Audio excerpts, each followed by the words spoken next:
Good morning, good afternoon, good evening. जो भी जब ये वीडियो देख रहा है, मैं आनंद रैकवार पारस एजुवर्ड में आपका स्वागत करता हूँ।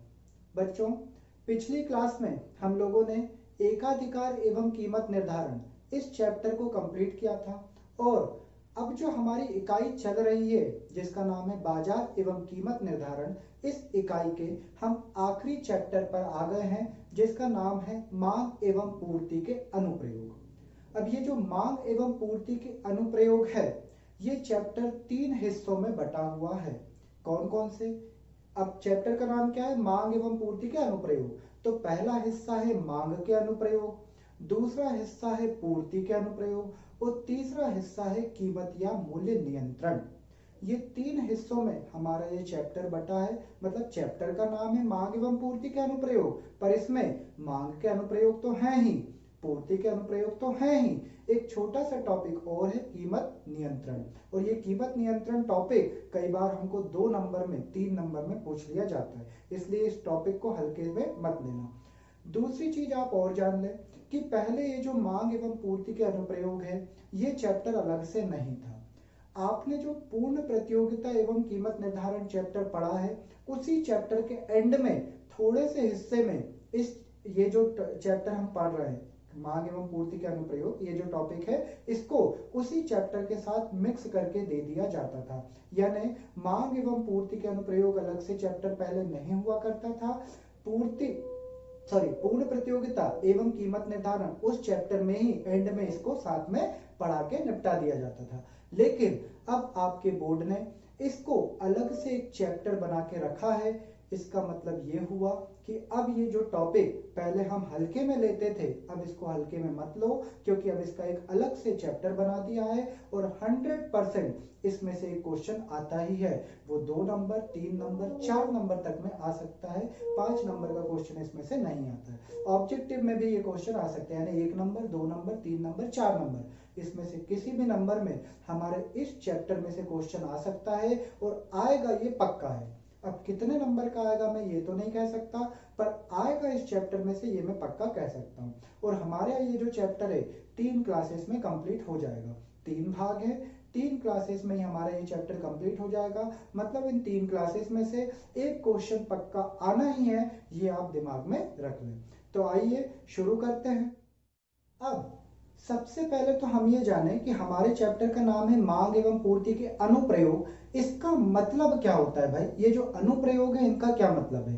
तो इनका कोई खास मतलब नहीं है, बस ये बताते हैं कि मांग एवं पूर्ति का जो आपने कीमत निर्धारण पढ़ा है, पूर्ण प्रतियोगिता वाला है ना। अब मैं जब भी कीमत निर्धारण बोलूंगा तो आपने कीमत निर्धारण 3 चैप्टर में पढ़ा है।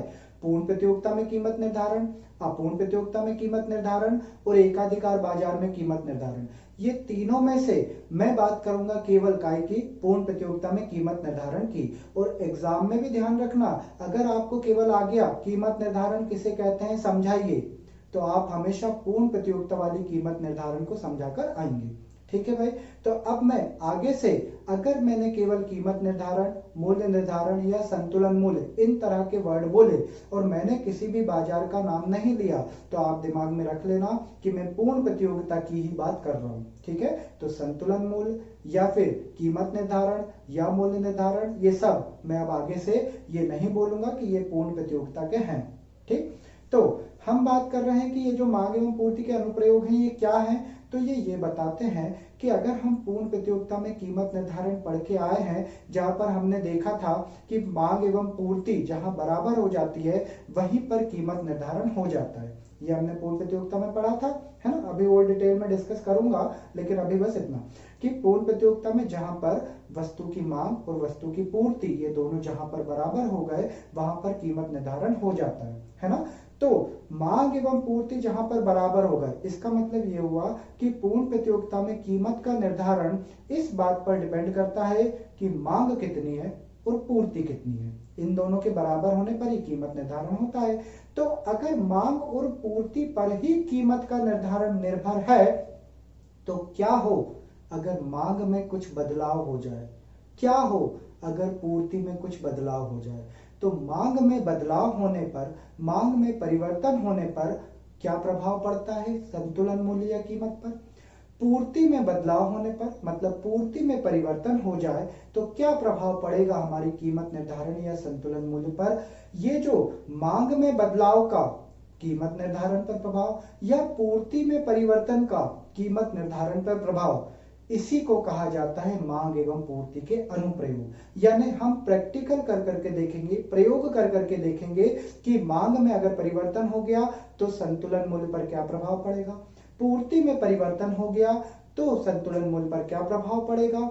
इन्हीं परिवर्तनों का प्रभाव को ही बोला जाता है मांग एवं पूर्ति के अनुप्रयोग। समझ गए। इसीलिए मैंने आपसे कहा था कि इस क्लास को पढ़ने से पहले आप एक बार पूर्ण प्रतियोगिता में कीमत निर्धारण को अच्छे से पढ़ लेना, मांग में वृद्धि एवं कमी को अच्छे से पढ़ लेना और पूर्ति में वृद्धि एवं कमी, इन तीनों टॉपिक को अच्छे से पढ़ लेना। तो अगर नहीं पढ़ा है तो एक बार उसको पढ़ लेना, क्योंकि यहाँ पर अब हमको दोनों क्लासेस में, आज की क्लास और कल की क्लास में इनकी जरूरत पड़ेगी। आज की क्लास में मुझे क्या जरूरत पड़ेगी, आज की क्लास में मुझे जरूरत पड़ेगी पूर्ण प्रतियोगिता में कीमत निर्धारण और मांग में वृद्धि एवं कमी। कल की क्लास में मुझे जरूरत पड़ेगी पूर्ण प्रतियोगिता में कीमत निर्धारण, पूर्ति में वृद्धि एवं कमी। ठीक है, तो नहीं पढ़ा है तो अभी फटाफट से पहले पूर्ति में कीमत निर्धारण, जिसको हम संतुलन मूल्य बोलते हैं, वो, और साथ ही साथ मांग में वृद्धि या कमी क्या होता है, उसका डायग्राम कैसे बनता है, वो हमको पढ़ के आ जाओ, है ना। उसके बाद ही अपन इस क्लास को देखना है। चलिए भाई, तो अब मैं अपना चैप्टर शुरू कर रहा हूँ। चैप्टर का नाम है मांग एवं पूर्ति के अनुप्रयोग, जिसका मैं पहला हिस्सा लिख रहा हूँ मांग का अनुप्रयोग या मांग के अनुप्रयोग। अब मांग के अनुप्रयोग का मतलब क्या है, तो उसको भी मैं ब्रैकेट में लिख देता हूं, अर्थात मांग में परिवर्तन होने पर संतुलन मूल्य पर प्रभाव, कि मांग में परिवर्तन अगर हुआ तो संतुलन मूल्य पर इसका क्या प्रभाव पड़ेगा, यानी कीमत निर्धारण पर इसका क्या प्रभाव पड़ेगा। ठीक है, अब देखो हमने हेडिंग क्या डाल ली, मांग में परिवर्तन का संतुलन कीमत पर प्रभाव। तो सबसे पहले तो बात यह आ जाती है कि मांग में परिवर्तन मतलब क्या। तो मांग में परिवर्तन मतलब दो चीज, या तो मांग बढ़ेगी या फिर मांग घटेगी। तो मैं दो पार्ट बना रहा हूं, मांग में वृद्धि होने पर, मांग में कमी होने पर संतुलन मूल्य पर क्या प्रभाव पड़ेगा। यानी अगर मांग में वृद्धि हो गई तो संतुलन कीमत पर क्या प्रभाव पड़ेगा, या मांग में कमी हो गई तो संतुलन कीमत पर क्या प्रभाव पड़ेगा, या कीमत निर्धारण पर क्या प्रभाव पड़ेगा। तो क्या प्रभाव पड़ेगा वो तो बाद की चीज है, पहले संतुलन कीमत क्या है ये तो हम देख लें।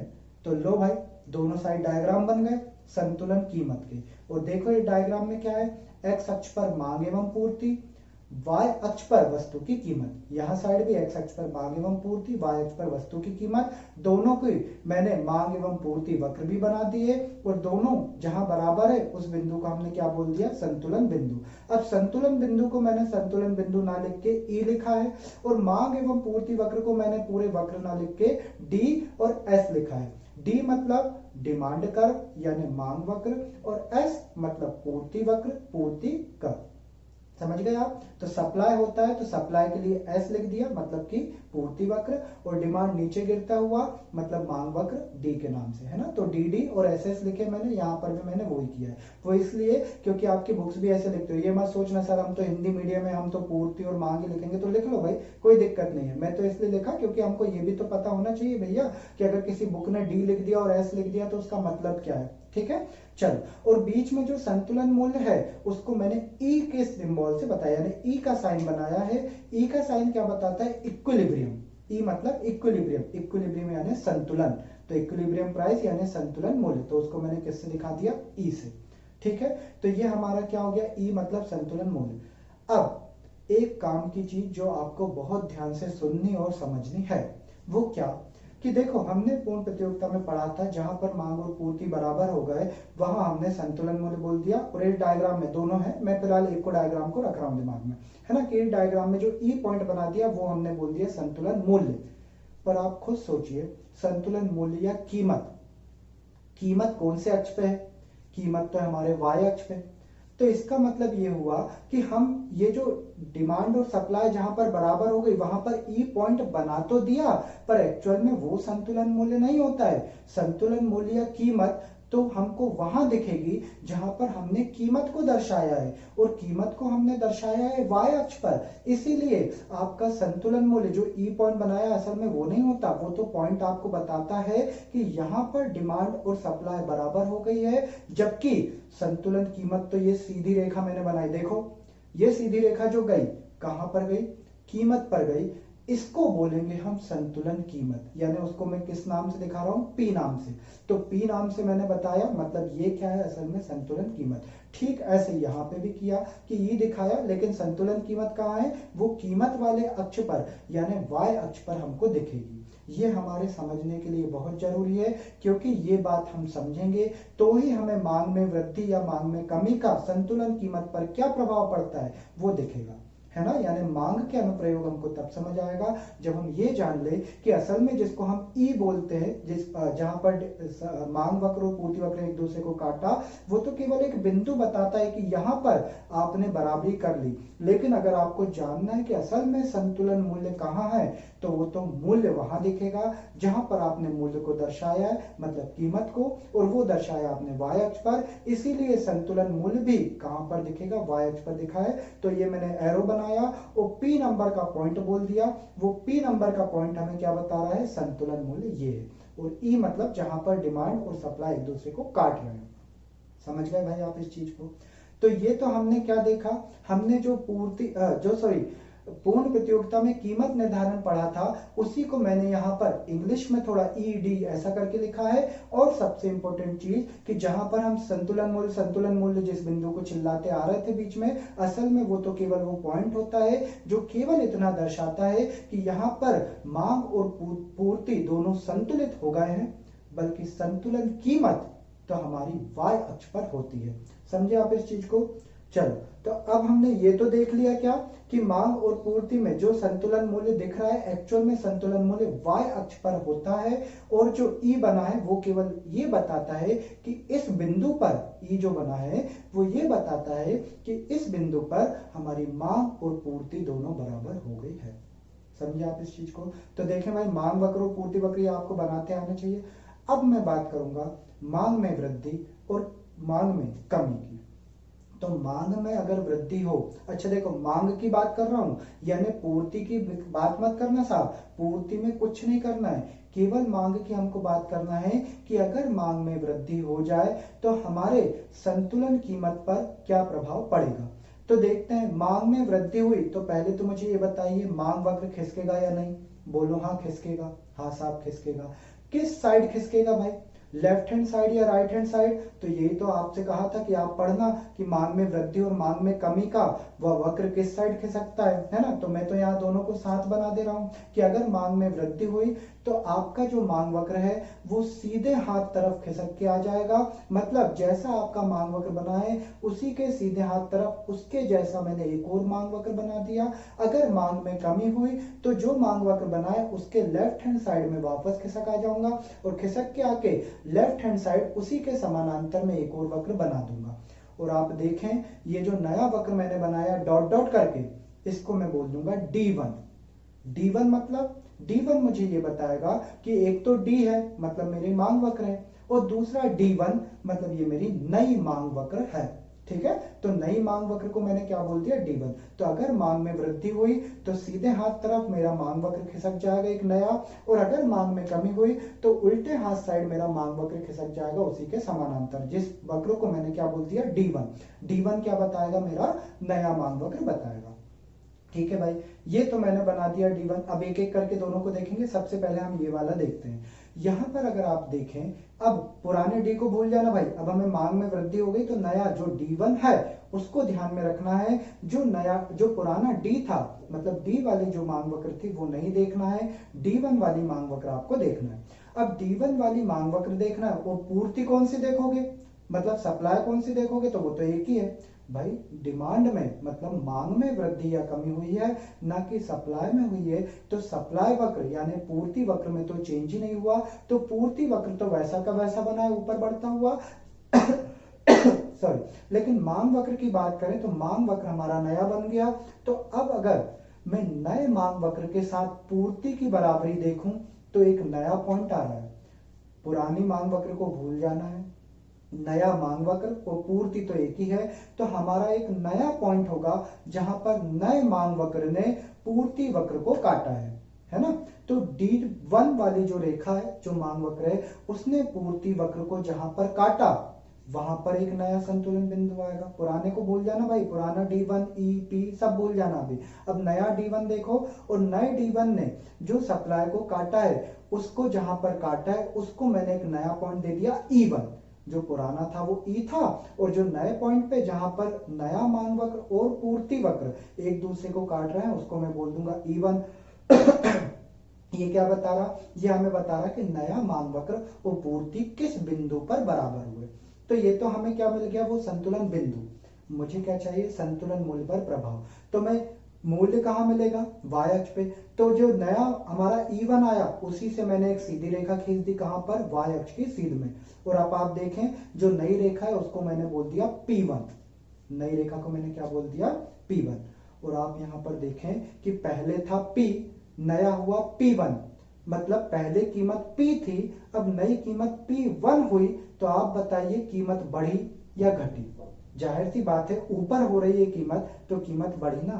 तो मतलब मैं ये कहना चाहता हूं कि अगर नया मांग वक्र बढ़ गया है तो जो हमारी संतुलन कीमत थी वो भी बढ़ जाएगी। P से क्या हो गई, P1 हो गई, मतलब कि हमारी संतुलन कीमत बढ़ गई।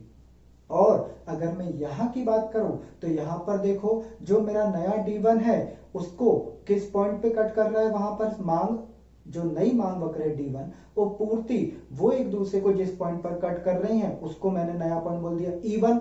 अब E1 हमें वो बिंदु बता रहा है कि भैया अब नई मांग वक्र और पूर्ति यहां पर एक दूसरे को कट कर रही हैं। ठीक है भाई, कट कर रही है। अब कट कर रही है तो ये तो हमें क्या बन गया, नया E1, यानी एक नया संतुलन बिंदु मिला। लेकिन हमें क्या चाहिए, संतुलन कीमत पर प्रभाव चाहिए। तो संतुलन कीमत के लिए मैं क्या करूंगा, E1 से सीधी रेखा खींचूंगा, कहां पर, y अक्ष पर, क्योंकि कीमत y अक्ष पर है। और यहां पर जब आपने सीधी रेखा खींची तो आपने देखा कि वो रेखा कहां पर आ रही है, नीचे। मतलब कि P1 पे P ऊपर है और P1 नीचे आ रहा है आपका। तो P से हमारा नया प्राइस P1 हो गया, मतलब कि कीमत क्या हुई, कम हुई। तो मांग, अगर नई मांग जो है वो कम हो रही है, मांग में कमी हुई, तो नया D1 भी कम बता रहा है। तो नया D1 की वजह से हमारा E1 नीचे आया और उसी वजह से P1 भी नीचे आ गया। तो हम ये बोल सकते हैं कि अगर हमारी मांग में कमी हो जाए तो संतुलन कीमत P से P1 हो जाएगी, मतलब वो भी कम हो जाएगी। तो कहने का मतलब मेरा ये है कि अगर मैं मांग में वृद्धि की बात करूं तो हम बोलेंगे अगर मांग में वृद्धि हुई तो हमारा जो पुराना संतुलन मूल्य है जो P है, उससे नया हमारा संतुलन मूल्य जो कि P1 हो गया और ज्यादा हो गया, तो हम बोल सकते हैं कि मांग में वृद्धि हो जाने पर संतुलन मूल्य में भी वृद्धि हो जाती है।